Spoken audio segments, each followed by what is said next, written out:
தாய் தமிழ் உறவுகளுக்கு வணக்கம். திருநாவுக்கரசர் அதிமுகவில் இணைகின்றார்.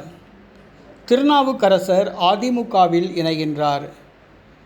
திருநாவுக்கரசர் இவர் அதிமுகவில் சட்டமன்ற உறுப்பினராக, துணை சபாநாயகராக, அமைச்சராக எம்ஜிஆர் காலத்தில் பதவி வகித்தார்.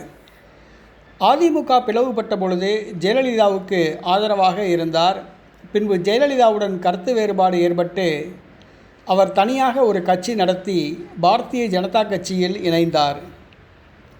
பின்பு திமுகவுடன் கூட்டணி அமைத்து 2 தொகுதிகளில் வெற்றி பெற்றார். பாரதிய ஜனதா கட்சியில் அவர் மத்திய அமைச்சராகவும் பாராளுமன்ற உறுப்பினராகவும் பதவி வகித்தார்.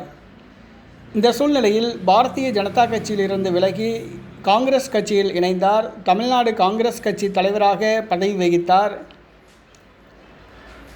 திருச்சி தொகுதி பாராளுமன்ற உறுப்பினராக பதவி வகித்தார். தற்பொழுது அவர் எந்த பதவியிலும் இல்லை. காங்கிரஸ் கட்சியில் அவரை ஒதுக்கி வைத்துள்ளனர். இதனால் மனம் நொந்து போய் உள்ளார். காங்கிரஸ் கட்சியை சார்ந்தவர்கள் அவரை காங்கிரஸ்காரராகவே பார்க்கவில்லை, அதிமுக காரராகவே பார்க்கின்றனர். ஆகவே ஒரு சில நாட்களுக்கு முன்பாக அவர் பாரதிய ஜனதா கட்சியில் இணைய உள்ளதாக கருத்துக்கள் வந்தன. இந்த சூழ்நிலையில் திருநாவுக்கரசர் அதிமுகவில் இணைய உள்ளதாக செய்திகள் வருகின்றன. அதிமுகவில் அவருக்கு துணை பொதுச் செயலாளர் பதவி வழங்கப்படும் என்று கூறப்படுகிறது. இன்னும் ஒரு சில நாட்களில் அவர் அதிமுகவில் இணைய உள்ளதாக கூறப்படுகிறது.